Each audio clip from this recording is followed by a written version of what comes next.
world of hurt, I think, because I do have full faith in Zach Martin, but Zach Martin's had to kind of plug the role and play a little bit of center in the past day in camp.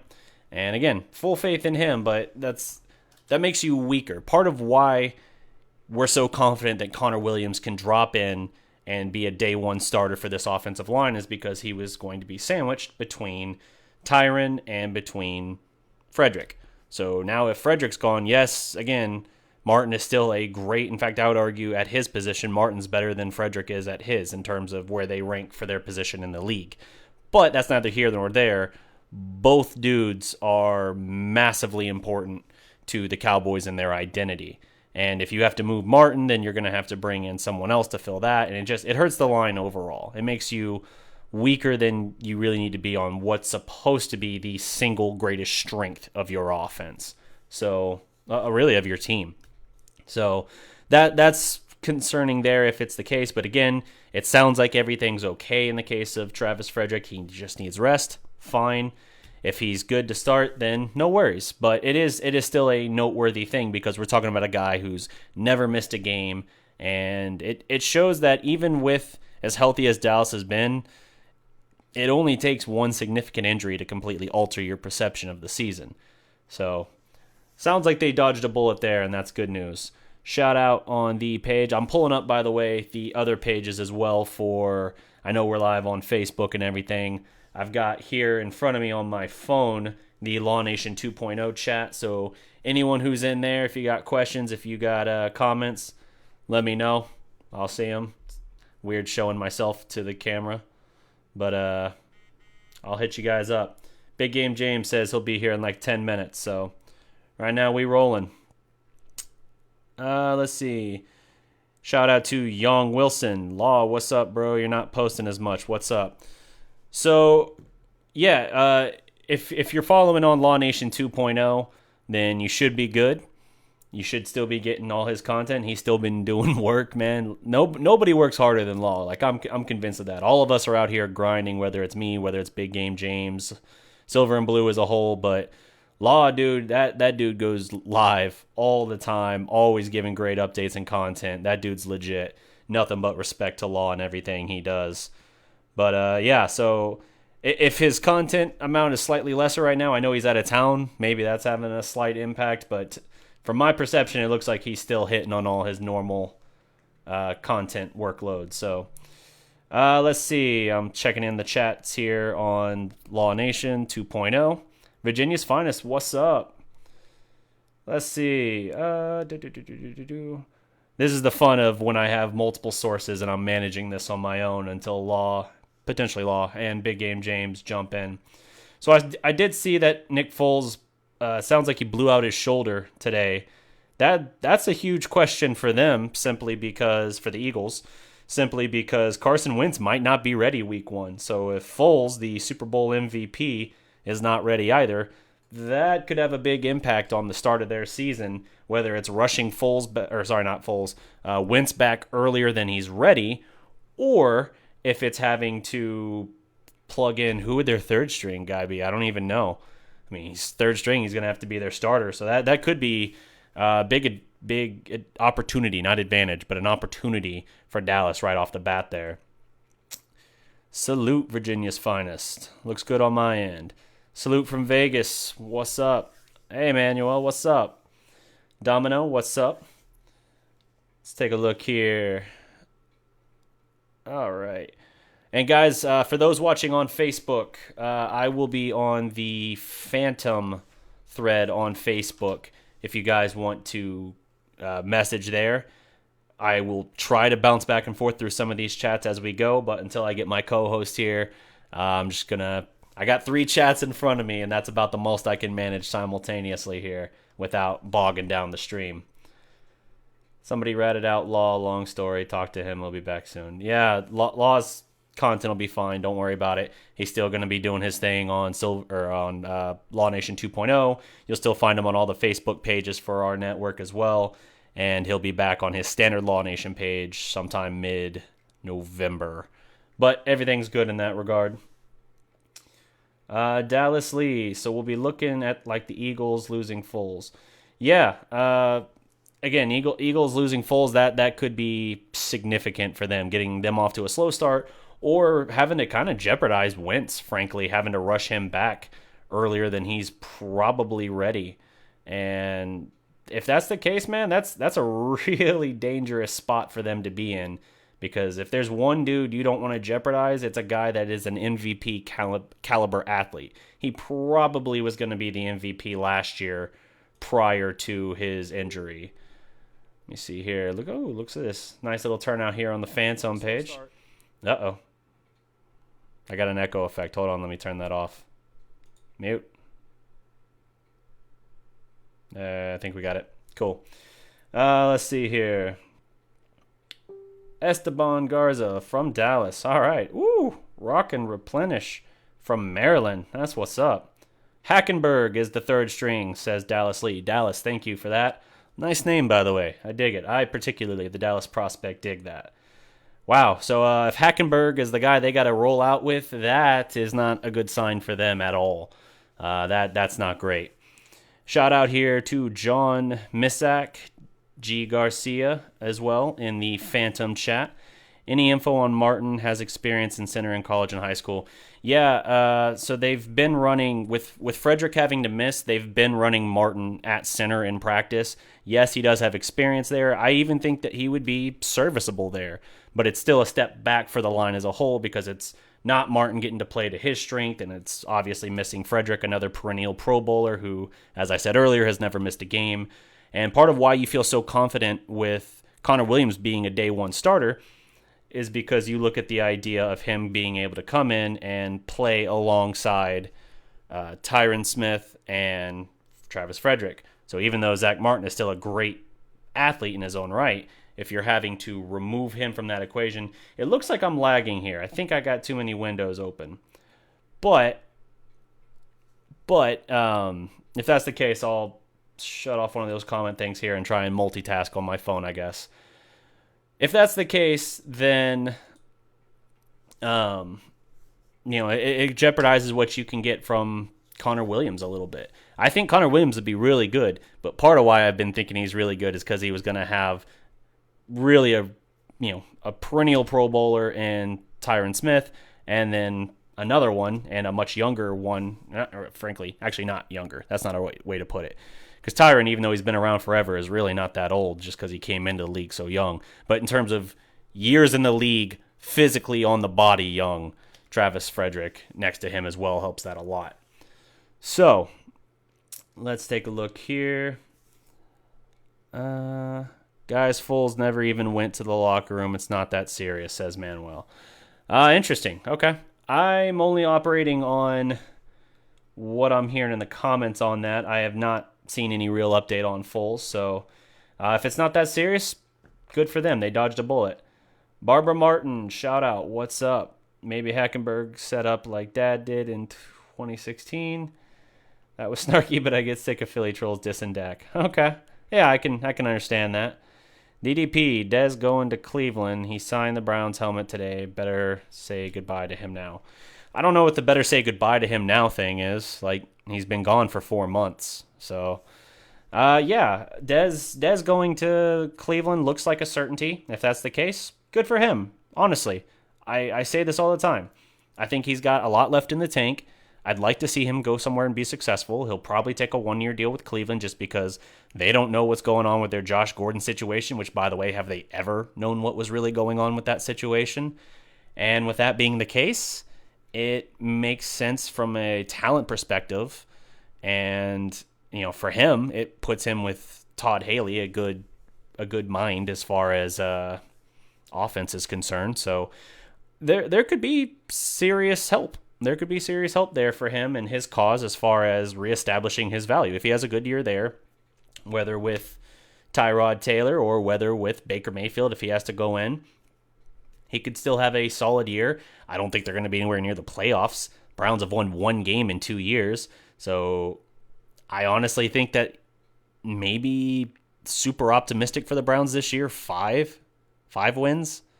I don't know. I do like the moves they made, but there's still a lot on that team I don't really like that much, and a lot of it starts with the head coach.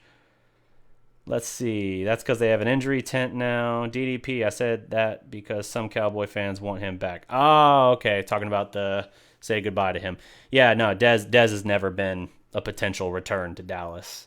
Even when the whole thing about Jalen posting that he had this dream or something about it, I disregarded that then, saying I didn't think it was likely. How come they keep signing wide receivers? Seems like they've got a pretty good group. The additions that they've made, I think that they're trying to churn the roster because they are dealing with some injuries. Noah Brown, he's had a hamstring injury. Now you got Tavon, although it's more precautionary in his case with a hamstring injury. You have Deontay Thompson dealing with, I think, a hamstring as well. A lot of hamstrings going on here. They got to stretch those things out a little better, I guess. But Julian Smith, Austin versus Mr. McMahon storyline for the next fantasy booker. Julian, I'm glad you liked my fantasy booking video I did with the Sports Fury. Appreciate that. That was something new and fun to do. Yeah, I think you just keep churning things, see what you can find. I have no problem with them signing other wide receivers at all. It's one of those things that I look at and think that, it's just something you got to do. It's not just about camp bodies, although probably in most part that's probably the general sense of it. But it's also trying to just have guys out there that can take the snaps for your preseason games as well. And, you got 4 preseason games. We know the last game, the 4th one, is always the uber scrub game. That's a harsh way of saying guys that are more than likely to not make the roster. And then the 3rd one's the dress rehearsal, really for only about a half. And everything else is just kind of padding. You get glimpses maybe of some of your starters, but you don't really get a good hard look at them until that dress rehearsal. So, with that being the case, I think that's all the signing of wide receivers is. That was answering John's question, by the way. Cali Boys fan 85. Do you think Joe Thomas will start over LVE? Joe Thomas had himself a really impressive preseason game the other day, and he's been balling out. I do like a lot what I've seen from him. I remember when they signed him, or did they trade for him? Whenever they acquired him, Law, James, and I were all kind of ho-hum about the addition. We kind of viewed it as like, oh, okay, that's depth. That's special teams, I guess. But he's been balling out, and that's really impressive. Will he start over LVE? If he does, it'll be initially. I don't think LVE is a day one starter necessarily, and that's not at all to say that he's not going to contribute and that he's not going to make plays this year. I mean, you saw that ball. Now, it wasn't an interception because the ball was thrown out of bounds, but the athleticism he showed on that play, that really impressed me. And I was worried he got hurt on it, but it turns out it was just a knocking the wind out of himself scenario. So if that's the case, then, good. That's good. We need to know that we can count on him. So Joe Thomas, he might, if he keeps playing like that, he might start over LVE initially, although I do think LVE will take back that job at some point. Let's see, make sure I'm caught up on here. Happy times. How many tackles will Jalen Smith have this year? How many tackles will Jalen Smith have this year? I couldn't tell you a tackle number off the top of my head, but I can tell you this. Jalen Smith is a monster right now in training camp. The way he's manhandling guys in one-on-one drills, they're having him rush the passer a lot more. I think that they his side-to-side is way better than it was last year. He doesn't have near the get-up he had to have last year when he changed directions. That's good. I don't think he's fully back to Notre Dame form yet, but they have at least gotten a better understanding of how to utilize his abilities. And when you get him going straight line to something, it's nasty. And so I think Jalen's going to have a monster year. I remember in the opener last year against the Giants, he had something like 9 tackles, and we were like tripping over ourselves like, oh, he's already here. He's already ready. And ended up not being the case for the season because, as we saw in larger doses, whether it was fatigue, whether it was just him getting exposed, whatever, he struggled mightily. And that has thankfully not been the case near as much this year in training camp. And I am highly encouraged that taking him in the second round is finally going to pay off for Dallas in year 3. Year 2 of him playing 3 in the league, since you get the idea. Let's see here. Jump on the chats real quick again. Make sure I'm not missing anything. I'm trying not to hit too many of my topics if James and possibly Law are rolling in. So let's see. DDP, did you hear they are shopping Beasley? I heard a whisper of that, but man, that's one of those things where it's kind of like I'll believe it when I see it. I don't doubt that Beasley still has value. I don't doubt that they could trade him if they feel they have the right move. If you talk about outspoken receivers, people wanted to nail Dez to the wall. Beasley's in that category as well. I don't know what you get for Beasley that makes it worth it. Like, are you getting another wide receiver that you can play right now? That doesn't make sense to me. Beasley knows the system, and Dak has spoken highly of him in camp. So that would be a very weird decision, I feel. But I don't know. So if that's the case, that's something to consider. Then, if we're looking at a draft pick, that's worse. We're already kind of thin in terms of the top tier starter quality people on the roster. So why would you then want to take away probably your best or most established guy off the roster? So I don't necessarily get why they would do that, but we'll see. Things could shape up differently. There's 4 QBs and injuries to wide receivers. You need camp bias. Yeah, that's what I was saying to Jay Farmady. For the injury, they would have taken back for x-rays. I think they're still talking about the Carson, or I keep saying Carson Wentz. Why am I confusing Nick Foles and Carson Wentz? Guys on the bubble. Someone asked, I saw earlier, I lost where it was in the comments, but someone asked me earlier about Rico Gathers. I don't know what to make of the Rico situation. He's making some plays in camp, and God knows he has to, because for whatever reason, they're not throwing the ball to him much. In the first preseason game, I never saw the ball in that direction. I'm not seeing him play a lot, and in drills, it doesn't seem like they're giving him a lot of opportunity. I almost think that they've kind of made up their mind in that regard, and he's having to fight to try and change their mind. And if he can get his blocking down, and he's shown flashes even in that regard, and you saw the sick one-handed catch, I'm sure, that he made in camp the other day. If he can do that, then he can still carve out his spot and make it on this team. But I'm worried that they might have already made up their mind in that regard, and that would be a damn shame, because I think that dude's got a lot to offer. Let's see.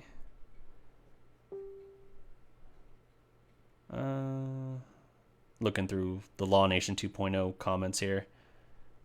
As of now, which wide receivers would you say make the team? As of right now, well, I still stand by my thinking that Terrence Williams is a shoo-in just because it costs more to cut him than to pay him. So you'll have Terrence Williams, Michael Gallup, who has been the real standout from the receiving core, I think, of camp. Now, you could argue Tavon Austin because he kind of brings a multi-dimension thing that this offense hasn't seen in at least some time. I mean, he's a very interesting Swiss Army knife. But Gallup, man, he can beat anybody deep. He's not especially fast, and he's not a big guy. He's like 6 foot, 200 pounds. But dude knows the nuance of creating space, and he knows how to play physical without getting flags thrown against him. And so he creates that space, and he is beating dudes deep left and right in camp. And if the cornerbacks are one of the positions we feel strongly about, like in a good way for camp, and he's beating them deep, that makes me really excited about Michael Gallup, which I've been excited about him since they picked him. So I got Gallup, I got Williams, I imagine Beasley. Deontay Thompson, I think, brings something as well, but he's been hurt, so that could make him a toss-up. Obviously, Tavon Austin's in there, so I'll make him my 4. Noah Brown's fighting for his job at this point. I think Lenore has had a damn fine camp, and that preseason game as well. That touchdown catch was very nice. I think Noah Brown and Deontay Thompson are going to have to fight for the 6th spot. If there is a 7th, that's... I don't know on that one. That one's tough. Probably 6 or 7 receivers is what they keep. See here, Josh Snyder, offensive line injury update. Regarding Travis Frederick, it's just stingers. Sounds like there's no structural damage that they know of. They just advised rest, but he went to a spine specialist, and they assured him he just needs rest. Whether it's the punch from Anton Woods in camp a couple days ago or a few days ago that did that, or it's just general wear and tear, I don't know. Doesn't sound like he's going to miss any significant time, practice, but he's one of those guys that I would argue, because of how decorated and how long he's been around and stuff, he's a guy that can afford to miss the time. So I'm not worried about Frederick, thankfully. It sounds like they dodged a bullet there, Josh. Who all is hurt, asks David B. Well, in the same day, within not too long of each other, you had Tavon Austin come up with I think it was a hamstring or a groin. I heard conflicting reports on which exactly that was. And then you had LVE with, maybe that was why I thought it was conflicting. One was each. Groin or hamstring for Tavon Austin and LVE. So in both cases, it sounds like they were taken out of the practice more so for precautionary reasons, just to prevent any further issues or irritation or anything like that. Barbara, seriously, I don't even go to the Jobu YouTube channel anymore because of an Eagle fan troll infestation there. As for Gallup, agree 100%. The kid plays smart. What about the Carrington kid? Is he just a camp body? His film is interesting. Yeah, I can't speak to the Eagle troll thing, but Carrington, he's shown a little something. He could be one of those wild cards, one of those dark horses to contend. I don't know that he's going to get that opportunity necessarily, but I would be curious to see more of what he has. As long as Sean Lee is healthy, LOL, says Josh. Yeah, absolutely. Sean Lee's health is paramount. Yo, we got big game.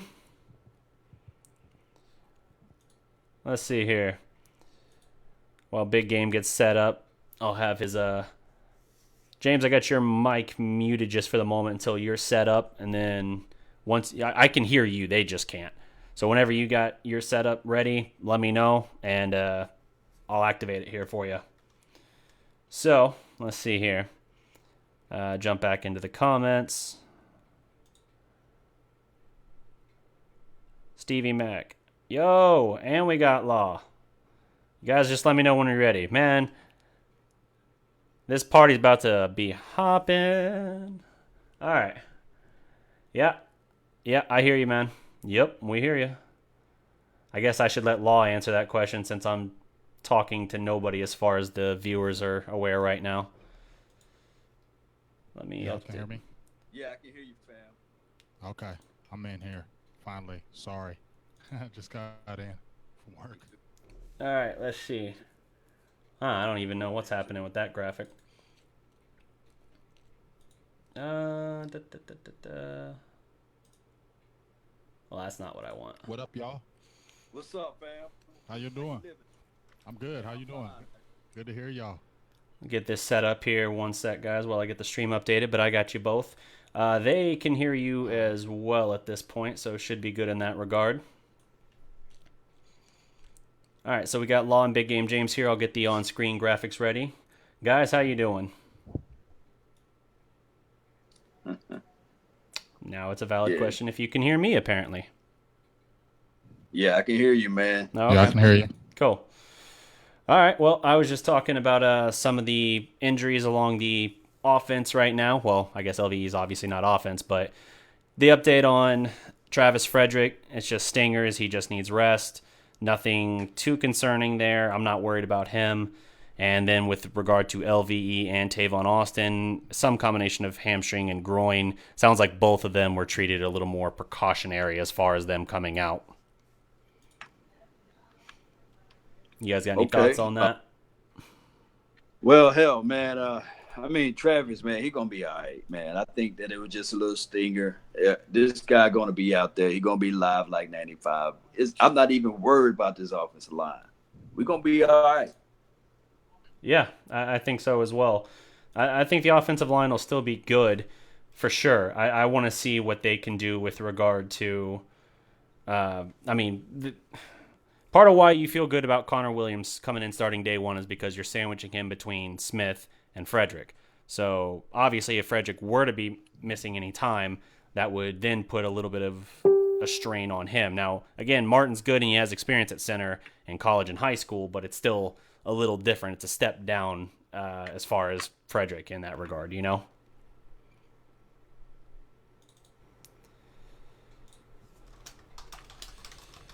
You guys hear me all right?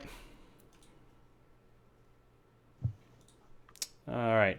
Feel like I'm not. Yeah, man. You kind of Everything's going all in. right. You kind of going in and out. I am? Well, that's no Yeah. good. Well, at least when I hear you. All right. Interesting. Let's see what I can set up on this end here. Guys in But the I heard comments. majority of what you. Guys in the comments, let us know if you can hear everyone all right. I'm going to keep tinkering with this stream here. Right. Well, if you ask me, Yes. if you ask me about them, there was a real article. I heard of this guy named Katie Drummond. He writes for Cowboys Wire. He had a good video about the situation with Travis Frederick, and I was kind of thinking about that as well. That that we're going to have Travis Frederick out probably for a few weeks. They're not going to probably play him in no more preseason games. He's probably going to be shut down the rest of the preseason. And what he was saying was, which I was thinking about that as well, is like, I don't know if Travis is going to be practicing as much with this stinger. We'll see. Starts taking those snaps, and then Connor Williams is sandwiched between it'll actually him because he's not practicing every day with that top dog Travis Frederick as the center, and he's not teaching him every day about long calls, positions. When you're sandwiching between two all pros, it makes it a little bit easier as far as your transition, as far as going against the top dog, as far as defensive interior lineman. So that might be something that we may want to look at. Also, Connor Williams is a rookie. I am not really too concerned about our line at all, but I do have some little bit of concerns with Connor Williams. That's just in my opinion, because, like I said, I'm a Texas fan. I've seen him at Texas, and I think the biggest thing that only thing I worry about with Connor Williams has been great after practice with the guys, but he's not big to me. I mean, when I seen him, he ain't the biggest dude out there. He's got good size, but he's probably like a good 305, maybe 3. As I said, remember when we had Ron Larry, you had Ron Larry was about good 330 at that girth. And whenever we did pulls, traps, and things of that nature, you couldn't move him out the way. I think you're going to have issues with Connor Williams with that. When we play a good, strong on one tech, like I said, I keep bringing up the Giants. Play Carolina, they got some big interior linemen. He is still a rookie, and I think we may have a little bit of problems just with the size if they do penetration, because he's athletic. He's more athletic than Ron Larry to me, but he just doesn't have that girth, and I think that might be some issues when you're talking about pushing the pocket, people blitzing us up the middle, because they are going to challenge him. He's a rookie. So if you don't think they're going to challenge people, sending people blitzing up the middle, coming after him, we're definitely going to see that. So he's going to have to step up to the plate in that manner, because they are going to attack him up the middle as far as blitzes, because he is a rookie and they want to make sure he's making them calls. We've seen him in training camp. I've seen DeMarcus Lawrence using him in training camp. I've seen him do a couple slip moves and had Connor Williams on the floor. So you got to understand that if that's DeMarcus Lawrence doing that to him, and that's a one-on-one situation, not saying that we should be concerned or alarmed, but that's just something that we need to keep in mind when we're talking about running up the middle and things of that nature. Yeah, absolutely. Law, what do you have like an observation for whether it's the injuries or whatever? I know the receivers are also dealing with a lot of injuries like that, whether it's Hearns or Thompson. Brown's had some issues as well. Yeah, by me being so far away from the camp, the thing that I can only take away from this whole deal would be what they look like during the game. Now, my guy, Big Game James, he's 1,000% right. At this point, Connor, he's the man, but maybe year 2, maybe year 3, when he get that size together, he's finessed as all get out right now.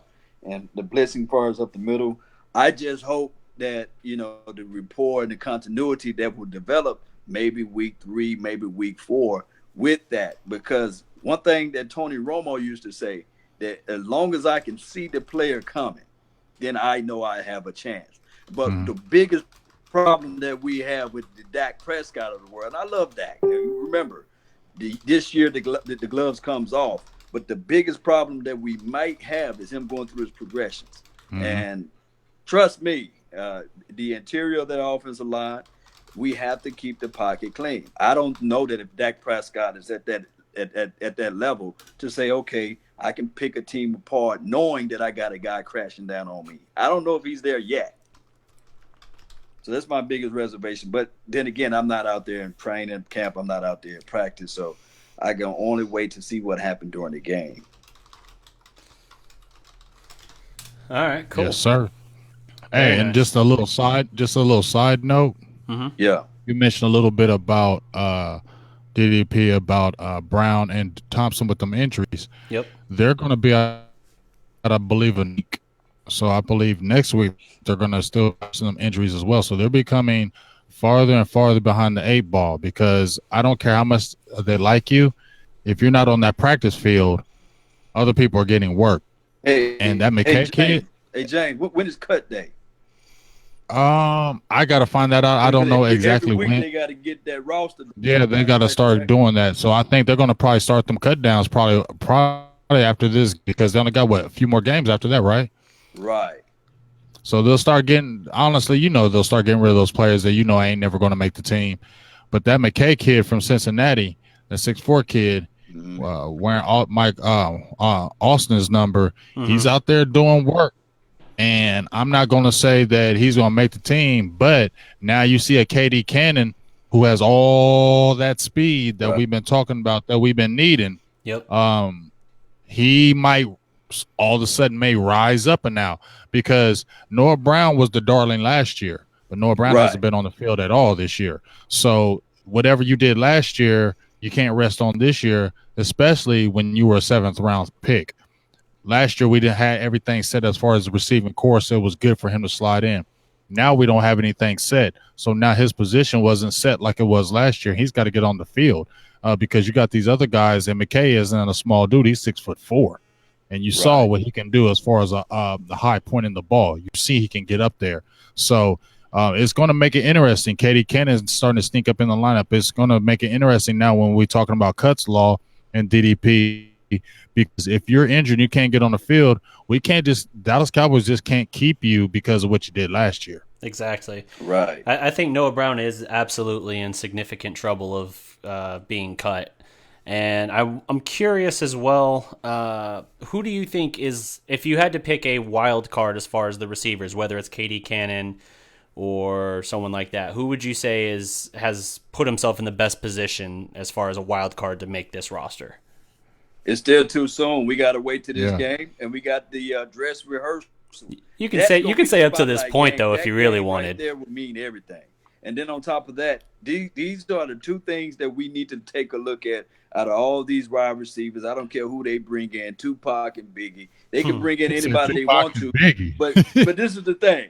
They need to do these two things. They need to know how to block. This is what the team is all around, is running the ball. Yep. And they need to contribute on special team. Right. If they can't get those two things down, then they won't make this team. That's the bottom line. And they won't see the field. So that's the only thing that keeps Noah Brown available as a wild card. His ability to know this offense, because he played on his team last year, and his special team play. Those are the only two pockets that allow Noah Brown to stay on his team, regardless of whether or not he's healthy or not. So, agreed. If these guys don't show up in these two games without Noah Brown, then Noah Brown might just find himself right down and getting down on his team. Believe it or not. I agree. Because you saw him. Go ahead, DDP. My fault. I mean, as a transitioning topic, if you had a follow-up on that, by all means, follow up. Oh, I was just going to say, we saw him last year, Noah Brown, in those two tight end sets a lot. I told everybody that when he got drafted out of Ohio State that you should move him to a tight end, a hybrid tight end. You look at Ingram I keep on going to Ingram from New York Giants. When he came in, he was 235 pounds. And when you look at Ingram from the Giants, he ain't big. He ain't big at all. When you see Ingram, you don't look at him as blocking anything. Is that correct? He ain't blocking nobody. But guess what? He's a top option and a dog. And when you talk about tight ends, he's being brought up in conversations as one of the top tight ends. So when you look at Noah Brown, if you don't see him making it as a receiver, he's almost 230 pounds. And when he came in as a rookie last year, he was big. He wasn't a little guy. And the first day he was drafted, because I seen him a lot when he was at Ohio State, I said, you should move him to tight end because he had size. And I think personally you could still do that. I don't know if he can do it as far as, receiver to tight end. But I know one thing, when I see him in them games last year, he was on a lot of them 2 tight end sets, and he was putting on a hellacious block on linebackers, defensive ends, and I think he could do it. So if you don't keep him as a wide receiver, you can transition him as that, because we still need speed at tight end. I don't care what anybody tells me. I got into it with a few people on my page about Blake Jarwin. I like Blake Jarwin a lot. I told y'all that. But he still ain't fast. They were saying, oh, he runs a 4.7. No, I ran track. He ran 4.69. That means he runs 4.7, 4.8s. Okay. Right. He ran 4 high 4.7s, high 4.8s. That means he's a 4.7 more 4.8 guy. Jeff Swain, I mean, he doesn't offer anything but blocking. Dalton Schultz, he's a rookie. You might as well just put him. He's not ready. I've been seeing him in camp. Brada said he ain't ready. He's still got a long way to go. We don't know what the hell's going on with Rico. That's the great unknown. But we still need speed at that tight end position, man. Yeah, absolutely. I feel like the coaching staff might have already kind of made up their mind on Rico. Like he's fighting. Not.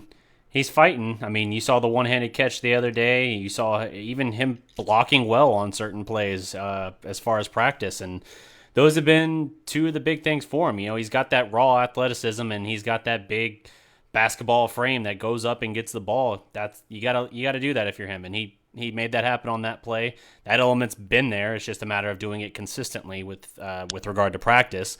For him, it's really been the blocking and how crisp he can run his routes. And we've seen him working on those and improving. But being year 3, it seems like they're catering to giving him fewer opportunities now.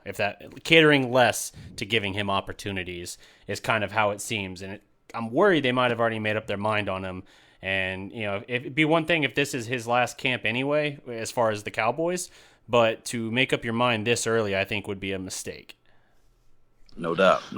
Yeah, I mean, the Cowboys did this to themselves with Rico.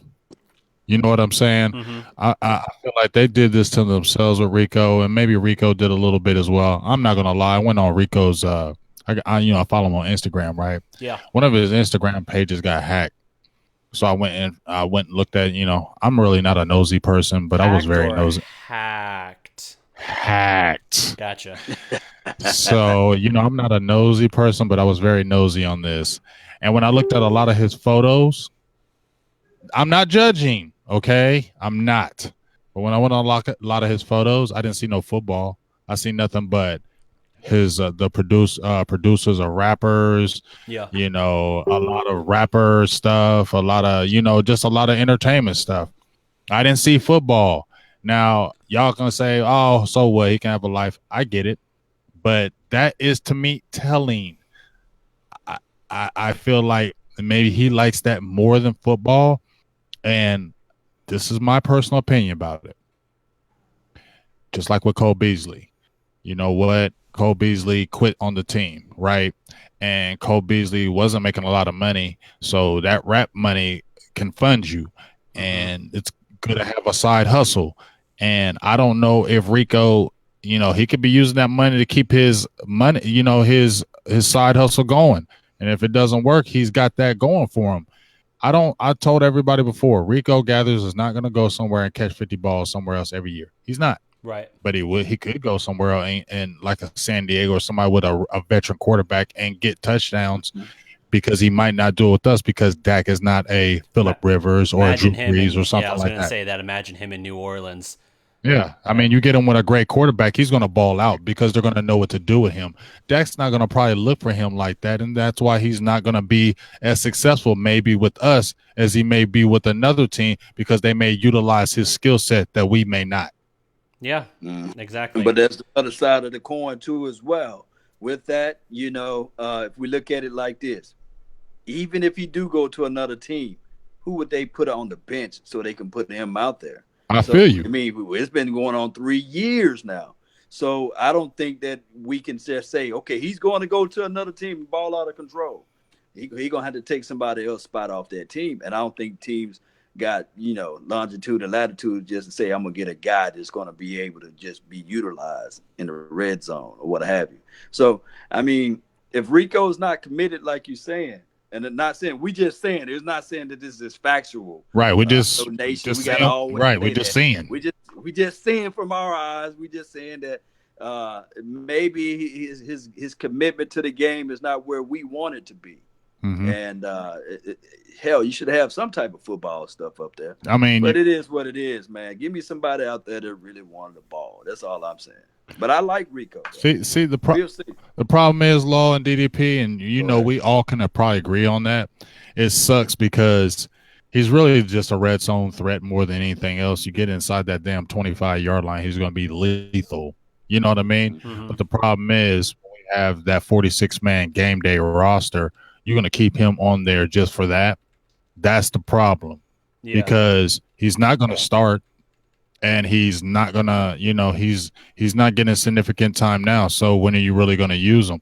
And that's the problem because you need when they have that 46-man roster on that game day, you damn near need all them damn people. Yeah. Or I tell you this though, and don't sleep on this H-back theory that I got. That Jamez Olawale. I'm telling you guys, man. You put Jamez Olawale, you can go with 3 running back setup. Jamez Olawale. He was a converted tight end. And then throw in number 45 out there or number 36, whoever make that team. I mean, they will have defenses scratching their head saying, okay, who's going to do the ball? Who's going to have the ball? Because we still have the option of RPO. Yeah. RPO, run pass option for Dak Prescott, is the exact same thing that Tony Romo had for Dez Bryant, which was the fade. Just because it was the fade with Tony Romo to Dez, it just may be just as good of a play option for us as the RPO in the red zone with Dak Prescott, with Ezekiel Elliott, with number 45, and with possibly somebody like a Jamez Olawale who can block and catch the ball out of the backfield too. Mm-hmm. Do you guys know if there is shout out to Hawk Rage Cowboys and yes, shout out sir. to Italian Cowboys too as well. I see y'all, man. What's up, Italian Cowboy? Yes, sir. Also, let me hit up a couple of the people here on this as well. We got a Honcho Sack. What is this? Honcho Sack Town Boys for Life. D Cowboys. Savage Time David B. What's up, guys? Do you guys know if we have one wave of cuts this year, like one big cut, or are there multiple rounds? Someone in the comments asked that earlier. I meant to come back to it. I think, you know what? Because last year, to be honest with you, I think it might be one big cut because I believe they were talking about they were tired of doing that. Every week they were doing the cuts. Yep. Because I remember last year was one big cut because it wasn't, periodically. It was just they came down to that roster and then they just cut everybody. So it might, I believe, don't quote me. No, you can quote me. I'll go down with this. If I'm wrong, you can say, Big Game James, you were wrong as shit. All right, I was wrong. But yeah, I'm gonna go with the one cut down because I saw that last year, and I think that's the mode they were going to. They were not going to go, each week. They were just doing one big cut. So I'm gonna go with that one. Right. For 200, please. Yeah, that I thought I remembered that too, but I wanted to let you say it instead. Yes. So, let's see here.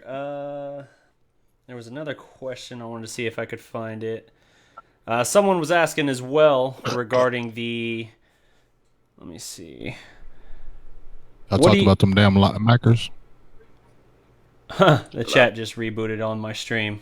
That's funny. That's all good. That's all good. It's there. While it's rebooting there, I really like that Joe Thomas. He growing on me. Oh, wait. That's why I jumped on them linebackers. Oh, man. And then his last name, Thomas, man. Shout out to the Thomas, too. Yeah, shout out to the Thomas crew. Shout out to the Thomas crew. Yeah. That's the biggest thing that made me happy in that San Francisco game, seeing the alertness. Because, Law, me and you talked about Joe Thomas personally, and we just thought, is he going to be just like the other Green Bay guys that we bring in and just keep there and they don't ever do nothing with? But I think he's came in here and he's already said that, I'm coming here to make a name for myself. I'm coming here to, do something. And now when you've seen him in that San Francisco game, not only do you feel better that, if Sean Lee gets hurt, now we got somebody, but now LVE's not ready. We can we can all understand that LVE is not ready. So now if you have a starting lineup of Jalen Smith, Sean Lee, Damian Wilson, you feel better now. You have a Joe Thomas in the fold, and I like the Marsh Lillard kid as well. No. Say that again, March Killer. Man, you gave that man a nickname already. That's what I like right there, man. Marsh Killer. Yeah. Marsh Killer. Yeah, you feel me? Go ahead. He was looking good. He almost had a would-be sack in that game against San Francisco on a blitz. He pummeled that quarterback. He got it off just in time. I don't know what quarterback it was. Right. So now you can see, but I'm not going to lie. LVE has showed some things, but to me, he has disappointed me a little bit. He has disappointed me a little bit. Just in the sense that he's not a day one looking starter? But yeah, because because it just seems like I said, when I was at camp, you can see the athletic traits, no doubt. You can see the athletic ability. You see the size. It's just like, it just seems like he's just slow right now. And maybe it's just because he's just still getting acclimated. And then the injuries, he's already had 2 injuries. That's kind of concerning to me. I know they're not major injuries, right? But they're knick-knack injuries. Yeah. And you had injuries while you were in college. Yeah, you had one healthy year. You only had 1 healthy year. You were injury prone in college. Now you're having little small injuries now, and groins and hamstrings, they don't go away. We all know about that, right? Right. So I do feel better that we got a Joe Thomas now, and I'm glad he's finally gonna play too a lot. It looks like he's gonna play a lot this year for us, and it makes it better for a smooth transition to LV to kind of catch up in that linebacking core. But that Jalen Smith, and shout out to Big Game James. I'm sorry, I'm gonna give myself a shout out. I was geeked up Jalen Smith, shared my stuff. I was so geeked up. I was asleep. Producer G, he kept calling me like he was in Cali, and it was like, he's 3 hours early. He kept blowing my phone up. He's like, "Hey man, Jalen Smith shared your stuff. Jalen Smith shared your stuff." And I said, "Huh?" I was like, "Man, he ain't sharing my stuff." He said, "Yes, he did." And I went on that page. I was like, "Whoa." That's what's up. I was geeked, like Jalen Smith, because Jalen Smith gonna be a monster for us this year. You know that, right? Oh yeah, he gonna be nasty for us. No, I don't think y'all need to jump on that train, because I know we've been geeked up about Dorrance Armstrong. Oh my God, Randy Gregory. Oh my God, we've been geeked up about them. But let's get geeked up about that Jalen Smith, because he's been making play after play after play. And if you look at it from last year to this year, watch his training camp last year, how he was compensating so bad for that left foot. This year, he's not. You watch him when he does things. He's not even thinking about that foot. There you go. And you got to, when you playing that mic in that middle of the field, you got to be able to turn those hips so quick. Oh my gosh! To get upfield, and I'm seeing him shedding blocks. He's bigger, stronger. I mean, he got body weight down, man. This guy is going to be just medieval. He's going to be nasty. What we were envisioning when we drafted him, if he would have never had that injury. It's going to be nasty, man. I'm telling you guys, man. Our D is going to be nasty, treacherous. Did you guys hear about Randy Gregory today? That he had, I think he attributed himself with 4 sacks today. 4 sacks? Yeah. He said he had 4 sacks, and I believe it. Because, first of all, go ahead and talk about that, Ben. I got chills in my body already when I get to talking about Randy Gregory. But that's my dog. He's been my dog from day one. And first of all, when he got that strip sack, that was Tyron Smith. Okay? That strip sack, that was on Tyron Smith. And that sack made him, I thought that was Chaz Green. I'm be honest with you. He got around him so quick. I said that was Chaz Green. That was. I kept replaying the video and I kept closing up because I wanted to look at them numbers and make sure it wasn't 79. And when I saw 77, I replayed it. It said 77. I said, "Oh hell no, he's doing that to Tyron." Yep. And I know you've seen that video with Vach with that damn Dorrance Armstrong Jr. What he did to Tyron, don't you? Oh, Yeah. well, I haven't seen I that. know Tyron killed him a couple times, but the fact that we have these two guys at the right defensive end, not the left, because remember how we've been crowded the last couple of years at left defensive end? Mm-hmm. Mhm. Now we have two right defensive end. So now I don't feel bad for putting Tyrone Crawford starting at the right defensive end. You know why? Because so many teams pass so much. So Tyrone Crawford is going to go out on that passing down, and Dorrance Armstrong Jr. or Randy Gregory are going to come in. I like that. Deep as some dogs. I like boy, that a you lot. You feel me? And then you still got Taco and DeMarcus Lawrence on the left side. Oh, yeah. Malik Collins is just coming back. Dayton Jones is okay. He's an okay player. Barbecue, Antoine Woods, Jahad Ward. Don't forget about Brian Price. And then, Malik Collins is in there like, that's what I'm saying. Malik Collins just came back. And yeah. damn it, if David Irving gets his mind right after week 5, damn it, y'all suckers in trouble. Belly.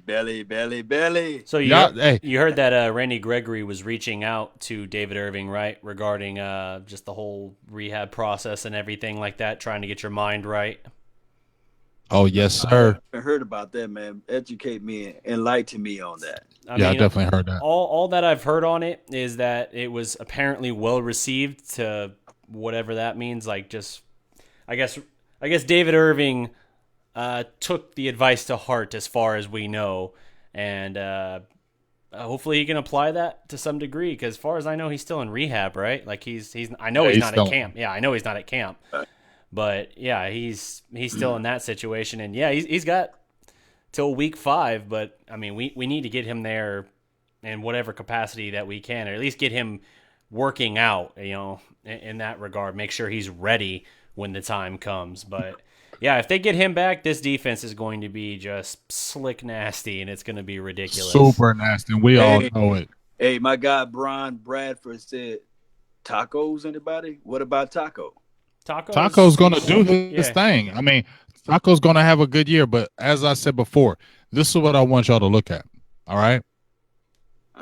DeMarcus Lawrence is getting $17 million this year, right, on his 1-year deal, right? Right. And I said this before.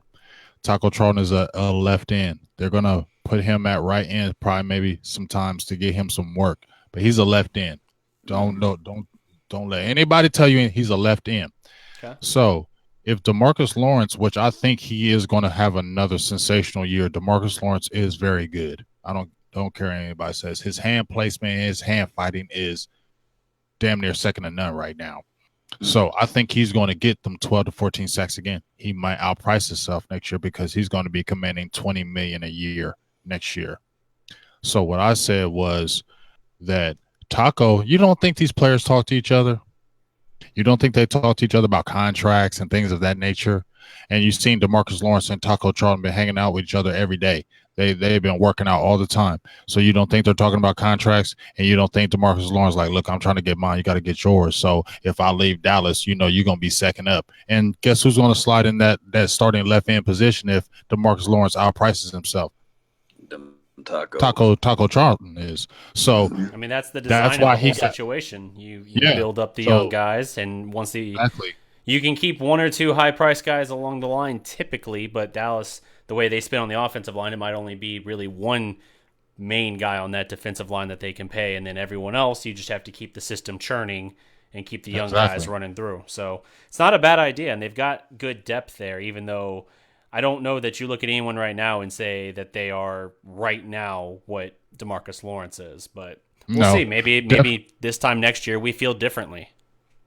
But also, you got to look at we draft next year too. You can never have too many defensive ends. So if DeMarcus has another hellacious year, you don't think they're going to draft somebody in the draft as far as a defensive end? slide in Taco Charlton at that starting left end, put a rookie or a young person who's good behind him. They did it with Dorrance Armstrong Jr. and say to Marcus Lawrence, "We love you, but guess what? Bye." Yep. Yep, I agree. Let's see here. Answering a quick question for Dirty Old Man 66 Gaming. Just got Hey, here. I like you, dirty old man. Yeah. Dirty old man. Shout out to you. I like the name too. Oh hey, I just got a sub. What? My alert box changed, and I have some little zombie chibi thing running across my screen. That's weird. Nice. Yeah. All right. I don't know what that was, but thanks to the new sub. Yeah, what I like about Dirty Old Man Gaming 65 or 66 Gaming, it sounds like it's a dirty old man who has a Let's Play channel, and that just sounds amazing. But at the same time, he's saying just got here, who got hurt in camp. The 3 dudes in the thumbnail are dealing with some kind of injuries. Thankfully, all of them sound to be very minor. Just need rest in the case of Tavon and LVE. All they need, it was just precautionary, groin or hamstring, but you got to monitor it. And then with Frederick, sounds like he could miss potentially a few weeks for rest just because he's got a persistent stinger issue. Nothing. Frederick ain't gonna play the rest of this preseason. Yeah, no, and he shouldn't. He doesn't need to. But you gotta prove it to nobody. Yeah, he's got a persistent stinger issue that just needs rest. So thankfully, right now, it doesn't sound like anything major, but the reason that I chose like the title for this, The Injury Bug Strikes, is because any of these being significant injuries would be devastating to the team in various capacities. Maybe not LVE devastating, but it would certainly hurt in his case. I would say Tavon or Frederick, especially Frederick, would be devastating to the team. And so in that regard, it's just kind of like, hey, they're thankfully minor, but this is a close call nevertheless. It is a little bit of a scare, especially with Frederick when we were hearing going to a spine specialist and issues with his neck or something. Thankfully, it's just the shoulder and a stinger. Yeah, definitely. And the good thing about it is this is, we can keep on knocking on wood that this have been a very, very healthy year for us so far in training camp. Yes, so sir. Let's continue to knock on wood on that, because it always seems like right toward the end of camp, we always have that one injury that's like, damn it, seriously. So hey, in 14, everything's we got been that good. out of the way in mini camp first day with Sean Lee's knee, Zach Martin. I know, right? So that, and then the next year was Orlando Scandrick. Yep. Yeah, I'm not even gonna mention you, Orlando Scandrick. Let me take you back. I'm not gonna give you no props. I just you annoy me. I'm so glad them Redskins cut you. No, I'm not so glad they cut you. I wanted to see. I'm not glad they cut you. I'm mad because I wanted Michael Gallup to abuse you and use you and just dog you. And I heard he got some people. Kansas City called him. Orlando Scandrick's about to retire. Your career is over, bruh. It might well be, yeah. Your career is over. He's been stealing money for a long time. You stole 3 contracts from the Cowboys. Your career is over. Thief. Hey, what do you guys think on so I read this the other day, and James, it might have been something you shared, that in the Jason Garrett era, a premium draft pick, like in the first 3 or 4 rounds, they've never cut one of his premium draft picks. And obviously this year you got to think that Chaz Green is like pretty much out, right? There's no way that guy deserves to be on this roster at this point. Has never recovered from Atlanta. Do you think it's that it's the right move to move on? And then I'm just curious if that actually was something you shared that I saw, and now I'm quoting as if I'm taking credit when I'm really not trying to. I won't take the credit for that because I don't think I did that, so I won't take the credit for that. But back in my court. Yeah, that's all on you. I will not take any credit for that. But as far as the Chaz Green experiment, yes, it should be done. And I've backed Chaz Green a lot. Even at the beginning of the season, I said, you know what? He's not that bad because only reason why I say that he's not that bad, and I probably shouldn't, because I remember 2016 when Tyron Smith got hurt, and he filled in for him at left tackle and he played good. Yep. And I was like, okay. I'm like, good. We have somebody okay. If he can just stay healthy, we'll be all right. Obviously, we've seen the debacle against Atlanta and then other games as well. And then just seeing him at practice this year, I saw some videos where DeMarcus Lawrence was making, like, honestly, this is not funny when I say this. I'm not big. DeMarcus Lawrence can throw me probably like 20 yards. But I guarantee you, I could have put my hands on him better than Chaz Green could have. Yeah. No, You understand? I know you're going to rush outside DeMarcus Lawrence. I can't stop you, but I know you're going to go there. So at least put my hands there. How are you? And then in that San Francisco game, how do you let a rookie grab you like that, throw you on the ground, and you're damn near tackling him? It has to be over. And if you're still going to keep him for depth, then Houston, we have a problem. Yeah, exactly. Yeah. I mean, that's a guy who, like you said, he's never recovered since that Atlanta game. He actually looked pretty good when they had to play him in 2016, but he never. He's being recovered. carted off every damn day on the cart. Injuries was a thing for him anyway, coming out of what was it, Florida? Is he dating Jerry Jones's daughter or something? I mean, he got some inside stuff, man. As much as we as Cowboys Nation's dog Rico for blocking, I would rather have Rico out there. Hell yeah. Put Rico I'm telling out you, there. no, you put me out Austin there. out there. You put me out there. I know I'm small, coach, but I can get it done. I got heart. I know a folding chair, Natchez, Mississippi, they can block better than Chad. Very nice, very nice. Let's see. What was another thing here? What's another? Do y'all like Dorrance Armstrong Jr.? Was that a damn steal or what? Yeah, Dorrance Armstrong, man, getting him in the fourth was very nice. He's a bit raw, but man, he's showing out. Sure. I'm gonna keep it real. I don't know how raw we can say he is, because if you've been watching him doing his moves, when you see him get off the line, that doesn't show me raw. And I'm not going against what you're saying, DDP. Promise me I'm not. But rookies don't have moves like that. When I see rookies come in, they usually have one, maybe two moves at most. This dude knows what he's doing. He's going against Tyron, one of the best, and working him. And if it's not Tyron, he's working other people. That when we talk about that damn bend with Randy Gregory, I posted a video. This dude was damn near like he was surfboarding on that grass when he did that damn bend. We are, folks. Dorrance DDP, was a steal in the fourth round. I can't wait to see our defense. Damn our offense. I'm not an offensive guy. I never was. I'm all about defense. That's what I'm about, and that's what keeps us in game. We can have the Zeke factor. We don't have to have great receivers. You feel me? When you got a very good defense and it becomes great, you don't have to have a great offense. This is the thing too as well. Dorrance Armstrong. Connor Williams, right? He's the only one that had a sack on in 3 years. Yep. So it's something about Dorrance, man, that he's gonna.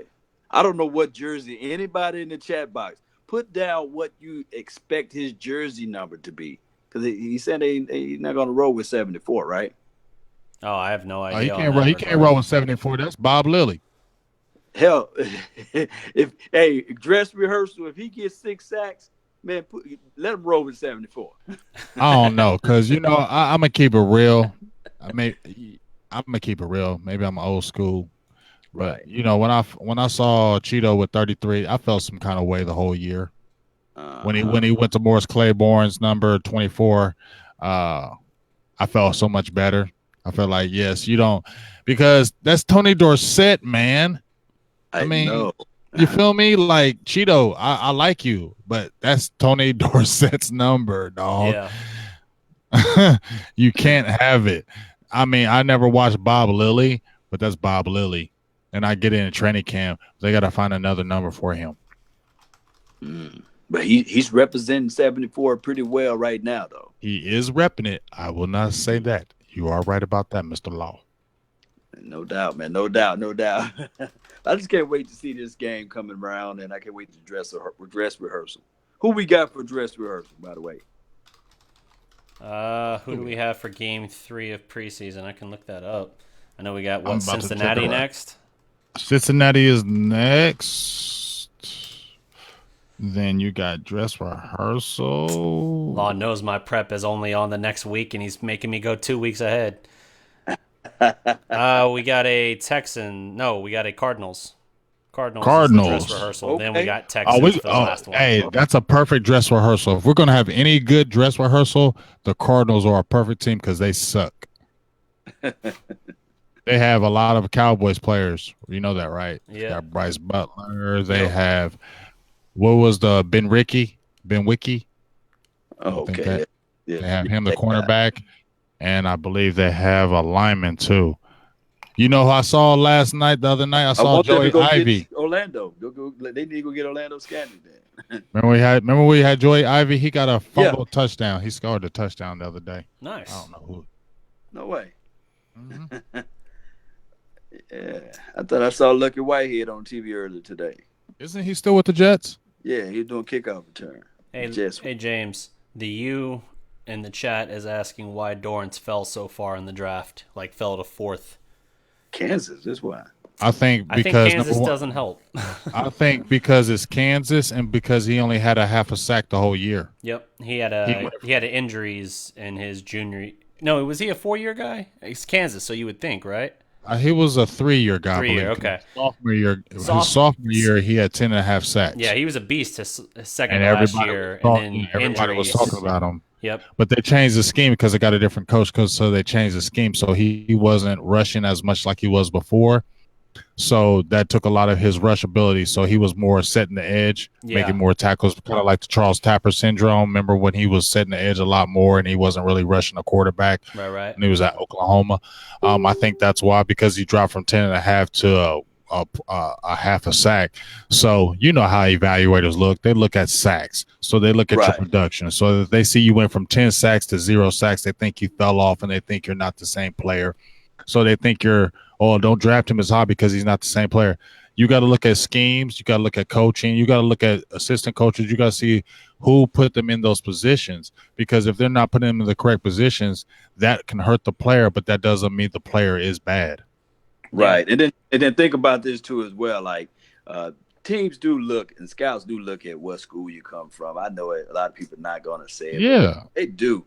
But, just for Kansas' sake, Talib Akib, whatever you say his name, he came from there, as well as Chris Harris. Remember, Chris Harris didn't even get drafted. He didn't get drafted. So, I mean. And it was because of Kansas, probably. Because of Kansas, So it is what it is. But we're going to see what number 74, whatever they're going to put that number on him with. Right. He's going to be the real deal. I think he might get 4 to 5 sacks this year. That'd be a really nice showing out of his And rookie year, especially for a 4th-round guy. That would be great. And I think he might get him because he's going to be that guy that you'll bring on that 3rd down rush. Yeah. And you're not going to be thinking about him, and it's going to be a Dorrance Armstrong Jr. rookie with the big sack, because you're not thinking about him. And I'm telling you, he's going to show some stuff in them games that those veterans aren't ready for. I love some Dorrance Armstrong Jr. I am on the train. Nice. What do you guys think of Covington so far? I've had a couple people ask about him. Yeah, have we? Just remember, we could have had Shaquem. We could have had Griffin from Seattle. Yep. Yeah. Think about that. He had 8 tackles in his debut. Yeah, and it was like rapid succession too. It was like 4 Right, he plays, had 4 straight. tackles. Yeah, he had 4 straight tackles, and we didn't draft him because I know they were looking at that damn hand. Don't tell me they weren't. They were looking at that damn hand, and we picked Chris Covington. If you look at Chris Covington's career in Indiana, he didn't really do anything. Yeah.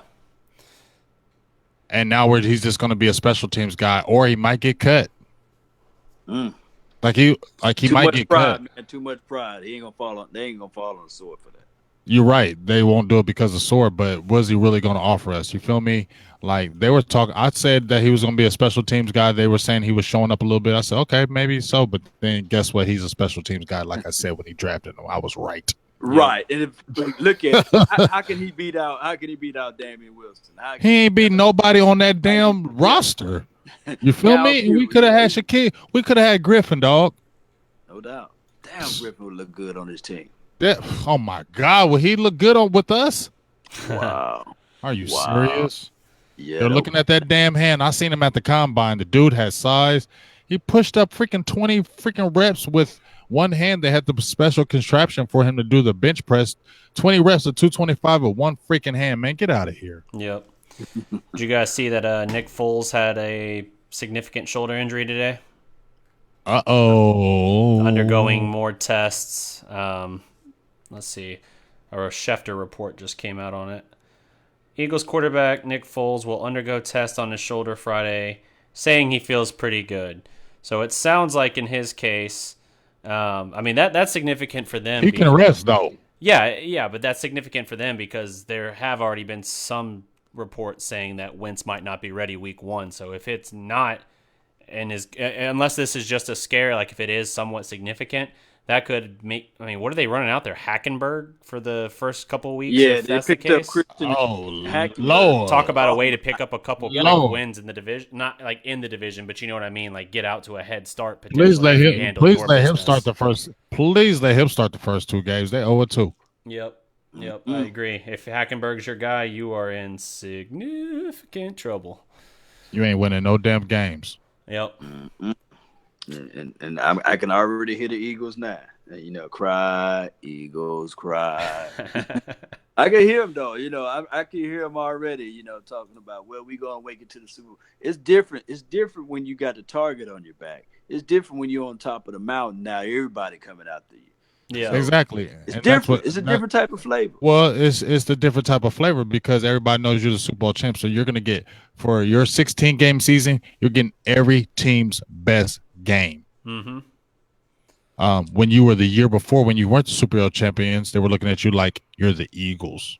Yeah. So you still didn't get the respect, no matter what you say. But now you're the Super Bowl champs, so you're gonna get that respect. But now it's gonna be the respect of we want to beat you, so we maybe think you might not be as good as you won that Super Bowl, so we want to beat you to shut you up. And you best believe all that noise talking they was doing last year, it's going to be the same thing that teams are going to do to them. So when they lose a game, them teams that they were talking all that trash to going to be all up in their face talking that trash like y'all ain't shh. No doubt. Yeah, exactly. Let's see. I'm trying to think. There was one more topic I had in mind for the show. We're starting to get up against it a little bit on time. Let's see. What's another observation while I try and think of it here? What's another like observation or expectation you guys have looking forward, whether it's this next game or just another standout guy you think in camp? So far, I've been really, really pleased with Michael Gallup and how he's beasting in camp. It seems like he can get deep on literally anybody he faces, and we feel good about our cornerbacks. Like that's one of the things we've been talking up and hyping up a little bit coming into this season.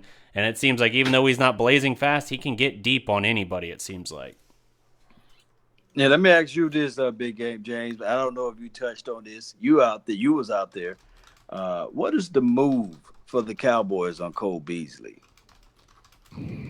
What is the mood? No, what is the move on him? What is the move? Yeah, I the move. What are they doing? Or do they have their reservations on him, or he's okay? I don't think they have their reservations on him. He had a little injury bug. He's been dealing with a little bit of a leg injury. But I think what they're going to do with him is they're going to just use him just like they've been saying, how they've been putting him as an X receiver. They've been putting him on the outside. They have been moving him around. I'll be honest with you. When Beasley's out there, can't nobody really guard him out there. That's just the truth. He's just too good for them. I mean, he's good with his stutter step move. Even when they maybe know where he's going, he's just so damn quick they can't guard him. I feel like he's going to have a really good year with Dallas. I told you, I wanted to trade him with Dallas to trade him last year, and the reason why I said trade him because he had good commodity because he adds a lot to your team. But with that being said, with us, I think the mood is they're going to do a lot of things with him. He ain't going to be a number one receiver. That's a damn lie. Anybody was talking about that stuff, I heard it in the media. He's not going to be no number one receiver. But I do think he might get that 50, 60 catch season this year because Dak is going to utilize him a lot. I definitely believe, especially when you got Hearns and Gallup and those other guys. I think Cole Beasley eats a lot, especially in that underneath. And I think he gets a lot of catches on, hitting him in the seam and things of that nature. So I think the vibe is really good with Cole. Everybody loves some Cole Beasley up there. So I think they're going to continue to use him in different aspects and kind of go with matchups. And I think one of the biggest things also is Sanjay Lal. I was out there and I seen him. Those guys really love him as a coach. They really listen to him, and I think it's probably night and day between him and Derek Dooley. I don't think them guys respected Derek Dooley, and they just, there's it's a way when you don't respect a coach, you're really not going to listen to what he says. You're just going to kind of practice and do your own thing. You're Dez going to practice undermining him certainly didn't help by that either. It kind of but emasculates your coach and makes the other guys not respect him as much. But you know what? The other guys might have been feeling the same way. They just wouldn't say it like Dez would. True. You know what I mean? True. Right. So you got a guy who's Sanjay Lal who got you carrying bricks every day, and reteaching you whole kind of things that you never seen before. I posted something with Tavon Austin saying that Tavon Austin said he had his best training camp ever in his history of being in the NFL, and he said he gives all the credit to Sanjay Lal.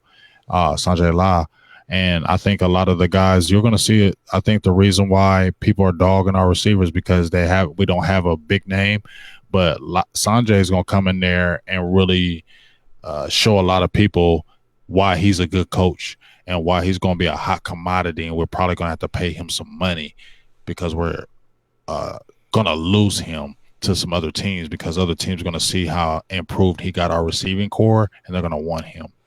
I do like him as a coach, and I like what he's bringing to the table. I don't know that we're going to be up against that immediately because he has had stops with the Colts, I think, and the Jets that were, let's say, not super memorable. So yeah, but you got to look at, though, the star puts an extra focus for sure, though. It's the Colts and the Jets. Yeah. You know what I'm saying? The Jets ain't been nothing in a long time, and Colts been struggling for a while.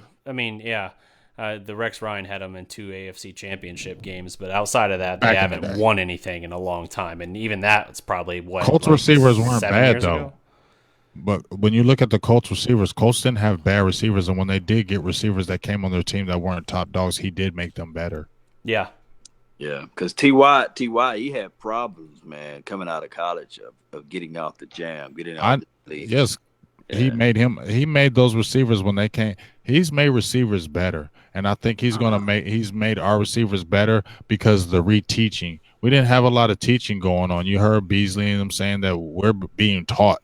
We didn't go being taught. We went on our natural ability, and when you can get the respect, number one, and then you're teaching, guys listen to you, and they take the extra step. When you got a guy like they said wasn't respecting Dooley, they're like, whatever, and it becomes sloppy, and your technique becomes sloppy. Then when you become playing games, that stuff shows up, and that's how you lose games. Yeah, absolutely. Do you know how long his contract's for, by the way? Does anyone know Beasley that? or Sanjay? Sanjay. I actually don't know how long his contract is. I would suspect if he came over, it's got to be at least 3 years. Let's see. Yeah. See if I can find something on that. I mean, just the approach. If you look at our guys, this was my first time ever at camp, and it was great. I will go to every camp from here on out. I'm trying to go next. I'm trying to be in Dallas, so I might see you guys because they got free camp next week. Starts Tuesday. Nice. So you guys need to go check it out if you guys are available. They got free camp from Tuesday until next Tuesday. Okay. I posted the times on the page, so you can go check it out. I'm trying to get down there next week because they have it at Friday. I'll try to go there for the weekend, but they're open to the public, free of charge, first come, first serve. It'll be some good. Be able just to really look at the guys. But one thing I noticed at camp, from me seeing it, from what I've heard before, it was a lot more crowded, but they got the up and coming teams, but there wasn't a lot of big names. And it was a lot of competitiveness. And I think that was really good for the team because I think maybe the team gets lax with the star power and maybe they don't work as hard because of the star power. When you got a lot of young guys who don't have spots and everybody's trying to get a spot, It makes them hungry and competitive in camp. And I think that's what really was going on in camp this year. That's what I saw when I was watching camp, a lot of competitiveness and just hungry. And I really think that I love our team because it's so young. And I just really think you're going to see that youthfulness in our team this year. And that's what's going to make our team exciting is that youthfulness. And I think we're going to see it later in the year, not round game 6, 7, 8, we're really getting excited. We've seen Xavier Woods. Remember what we saw in training camp? Woods, look, it's showing up. Jalen Smith, LVE, Sean Lee. If we just stay healthy, I'm getting excited more.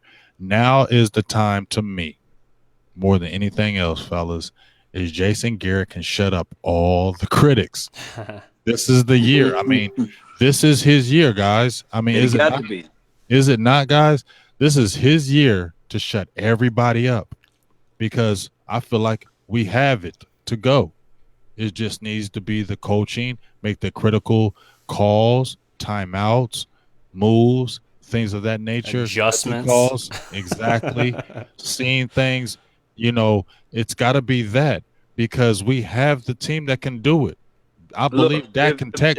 I believe that can take us with Bill Cowher. Was that man who went all Bill those Cowher? years? Bill Cowher. It took him forever and a day to win it. Yeah. I mean, Philly won it last year, man. How many teams have we seen have a bad year, turn around next year, and damn near in the playoffs championship? You know what I'm saying? We've seen it. We've seen it with damn near Carolina. They were sucking the year before, and then they were about to fire Ron Rivera, and then he goes to the damn Super Bowl. Yep. You know what I'm saying? It happens like that, and it can happen to us. But it's got to be Jason Garrett. I believe he has the right staff underneath him. He has to do it, and this is the year he can do it. I mean, really, we have the team that can win a Super Bowl, or at least go. We do. Real quick, who's your guys' surprise cut in camp, offense or defense? Rico will still be my surprise cut on offense. Okay. Law? Sorry. Go ahead. I didn't know you had one for both. No, do your offense for Law. Oh, man, that's a bummer for me. Surprise. Damn. I don't know really, man. I would piggyback off of you, man, but let me just jump over to defense. Tapper. Mm-hmm. Yeah, it may be a surprise to some people, Tapper for defense. Who you got for defense? I'm gonna go with Coney Ealy. Okay, and now it's my turn to go back for offense. All right, dang, Chaz Green. Come on, cut him.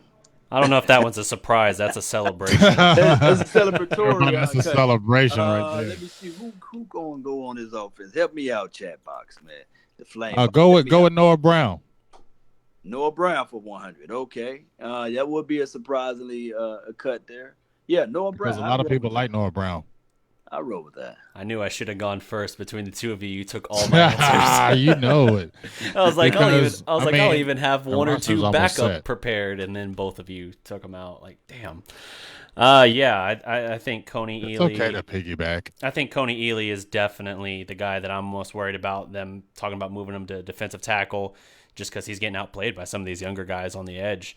And I think that makes him. We don't need him now. Yeah, you don't need him as much. And he had 1 sack last year. Yes, he had 9 pass deflections, and that intrigued the hell out of me. But if he's not winning in camp, and if you feel like he got better, younger talent, he's only a 1-year deal anyway, so he was only ever gonna be a rental. So you aren't costing him anything. Exactly. So it's not a bad idea if you do go that direction. And so he would be one for the defense. Offense, I could tell you either Rico or Noah Brown. Noah Brown, he's just an unfortunate case of being a 7th-round pick and then having year 2 the long hamstring injury through camp. That's just an injury casualty. It sucks for him. I like what he can bring to the table potentially. His best bet might be if they moved him to tight end, frankly, but I don't know that that's going to happen at this point. So he might be a casualty in that regard. And then if I'm not looking at him, maybe it's Rico. Maybe they have made up their mind for whatever reason, because just kind of like they did with Gavin Escobar, they drafted a guy knowing he's a pass catcher. That is his primary threat he brings to the table. But then they get mad when he's not a blocker. It's like, well, you knew when you got him what he was. So why are you then going to get mad if he isn't great at that? Like, he can make improvements, sure, but at least take advantage of the one thing he does damn well. You know what I mean? Like, it's so frustrating when you see these guys, when you see him making those one-handed catches in practice, and you're like, oh man, this dude can do something. Like, even if you just got him out there as a mismatch, you're telling me that you like. So with Dez, right? With Dez, the critique was that he only had a certain route tree, that he only had a handful of routes that he would run. He wasn't a crisp route runner. If the route called for him to go 12 yards, he'd cut it off at 8 or 10 or whatever, and you just kind of threw it to the general area, and he could still produce. Why can't that be the case with Rico? Even if he's not a pristine route runner, why can't that be an exception where you're like, hey, your size and athleticism, I'll trust you to win a jump ball? Like, why isn't that something that's at least being explored more within the offense, or at the damn least within preseason? I mean, yeah, I feel you. If I had, I would cut. What does Jeff Swain offer? Shout I out mean, Howard we're Dolak. keeping him like he was a first round pick. He was drafted in the 7th round, and he came from Texas. So I either he was 7th round or undrafted. Yeah. So it's just like if we were to keep 3 tight ends, I would go with. Well, see, here's the problem. You have to keep Swain because Schultz ain't doing nothing, Yeah. and that's the problem. They probably shouldn't have drafted Schultz right now. Not saying Schultz is bad, but they probably shouldn't have drafted him and drafted somebody else, because now you look at it like, okay, you're going to keep Schultz because you drafted him and you look at potential, so you're going to keep him, but he's going to probably hold up a roster spot that probably shouldn't. Yep. Right. And they had Rico ahead of Schultz. Yeah, and that's what it should be. Yeah, I think, yeah, if you're in a situation, though, where you're looking at keeping one guy versus the other, to me, you got to keep Schultz, because I think Schultz, he's a better blocker for one. I think he can grow into a more complete tight end than Rico could. And look at the investment. Not only is Schultz a draft pick from this year, but he was, what, a 5th rounder? Fourth or fifth? Fourth rounder, because Mike White was a 5th rounder. So 4th rounder versus Rico 3 years ago as a 6th rounder. Yes. Yeah, so, I mean, if you look at it from that investment sense, if you're talking about one or the other, it's got to be Dalton Schultz that you hang on to. And Rico, I mean, they, especially with what they've shown on Rico's situation, I don't think that they're going to do it. If he goes somewhere with a good quarterback, he's going to do good, and everybody's going to be pissed off. And the problem is with that too as well, the intangibles, the things that you just can't measure. Yep. We can go back on film and tape on NFL games and say, hey, damn it, Rico showed that he could show up on game day, Mm-hmm. So maybe it's a practice situation with him. I mean, that's what it is with Dak. Dak's not that great. Yeah, Dak's not that great in practice, but in games, he tends to ball out more often than not, excluding chunks of the second half of last season, but still.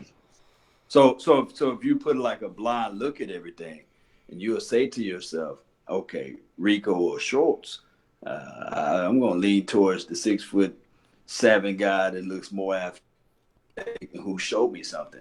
Now, I'm waiting to see what Schultz can do. Yes, he got a high ceiling, but, I mean, we talking about actual play now, Sure. Schultz can't pull that out. He can't show us 2 touchdowns in one preseason game. But he's only had one preseason game to date. Rico's had 3 years to show us something. Right, and I agree with that wholeheartedly. So Schultz to supposedly show up and show out against this game right now, right? Yeah. If I gotta pick one, I'm picking Schultz, even though I just was up on a high horse saying they should give Rico more opportunity. I think they should give Rico more opportunity, but I like the idea of finding a way to keep both. If we're picking one versus the other, I think you got to go Schultz as the ultimate down the road. Not project. What's the word I'm looking for? Whatever. Your guy down the road. Do you think Schultz would be a better player down the line? Do what? Do you think Schultz would be a better player down the line if Rico stayed in the league? A more complete player. Yes, I think so. You think Schultz can beat out Swain and Bowen? This year, eventually? Probably not. But long term, yeah, I think so. No doubt. So we'll see. You guys got anything else before we hit this wrap up here? No, that's it. No, that's all. That's everything. James, you sounded kind of disappointed there. Like, no, that's it. I know you're sad the show's over, but we do it every damn week. We'll be back. No, it's not that. It's okay. All right, cool. All right, well, let's start with James. Tell them where they can find you. You can find me Silver and Blue Nation, Big Game James. Wow. Silver and Blue Nation, Big Game James. Find me on Facebook, That's where we really bang at. Law Nation and them guys got YouTube locked down, but Facebook, we kind of got that on lock. It's like, nah, I'm just playing. Now check us out every Sunday, 3:30 p.m. Eastern time. Super interactive, number one interactive show out there. Well, you know how we do. We out there kicking it, talking Cowboys football. Might be a hot guest on there. Might be a former player on there who you never know. You got to tune in because we always bring in surprises. So check us out on YouTube, Instagram, Twitter. Like I said, Big Game James, I don't really got no page on YouTube or nothing like that. So you can just check me out on Facebook if you like. Goes hard. Anything goes. We talking anything, Cowboys and whatever. Y'all can say whatever. Just don't be disrespectful or I will block you. That's what's up. No doubt. Mount up. Hey, you left out one major ingredient. What did I do? Patreon. Man. Oh, yes, I forgot. Yeah, make sure you check out that Silver and Blue Patreon account. Silver and Blue Nation Patreon. Go onto the page. You'll actually see it posted on the page. Sorry. And you'll only start $1 for a donation. And like I said, all proceeds is going to making the nation better. Law, Silver and Blue, DDP making the nation better, getting us out to those games, equipment, just giving us the best kind of quality to give y'all. And just remember, you don't have to start out with $1. You can bang out 5, 10, 15, 20, 25, 30, 35, 40. You can do however you want for real. That's sold. Yeah. There you go. Yeah. There you go. Indeed. Law, you're up, buddy. Hey, you guys know, check me out at LAW Nation. There's a podcast. Check it out. You should see that either my face or my logo on that location, as well as Facebook as Laws Nation with an S on Facebook, Instagram, and Twitter. I try to reach out and touch you guys just like AT&T. I try to, respond to your messages there, as well as Law Nation on YouTube. I also have a secondary channel for right now until I get out of jail. Law Nation 2.0. I'm still there. I'm still live in the mix, man. Shout out to all of the subscribers, man. I'm right now at over 1,000. I really appreciate that. It was 200 subscribers just yesterday. So I love that. I like everybody tuning into the nation, support the nation. Don't forget about the Patreon. You can find 4 quarters somewhere in Grandma and them couch, Lil Pookie and Ray Ray and Stomach Chain. Ask them for 4 quarters and have them to donate and help contribute. Don't just join and get there. Don't just meet me there, beat me there. Don't just hesitate, contribute, and hey, we're going to get this thing going one way or another. You guys know this is your brother from another mother, no other. Don't look like Danny Glover, but I keep it cool for you guys. And remember, you're listening to Nothing But the Bash. He's in the full wrap-up mode, man. Remember. All I know is he's been pushing his secondary page for a week, and he's already freaking caught me on YouTube subs. Law Nation's got a loyal fan base. That's what's up. But yeah, as well, you can check out the Dallas Prospect here on YouTube. Also on Twitter at Dallas Prospect. Check out the website, thedallasprospect.com. Like Law, like Silver and Blue, Big Game James, we have a Patreon page. You can donate. I think the 3 tiers I got set up right now are $1, $5, and $10. $10, you get a free shirt sent out to you as well. But yeah, anything helps. Everything gets invested back into the site, whether it's software, editing tools, going to some of these games, events like James mentioned as well. Also check out the Sports Fury. I did a couple collaborations with them a couple weeks back, and those both released within the last couple days. One, in fact, a 2018 win-loss prediction video for our Dallas Cowboys. So check that out for sure. That's on the Dallas Prospect page, YouTube page, and on their Sports Fury YouTube page as well. And then for those, if you're a wrestling fan at all, I did a fantasy booking for that as well. Took a crack at that. That seems like that's been pretty well received so far. So check it out. Check them out. And yeah, we're going to grow this thing. We're going to keep growing this network and probably work with them some more in the future. But that's all our time for this show, guys. Thanks again for tuning in. And remember, every legend was once a prospect. Salute. Yes, salute.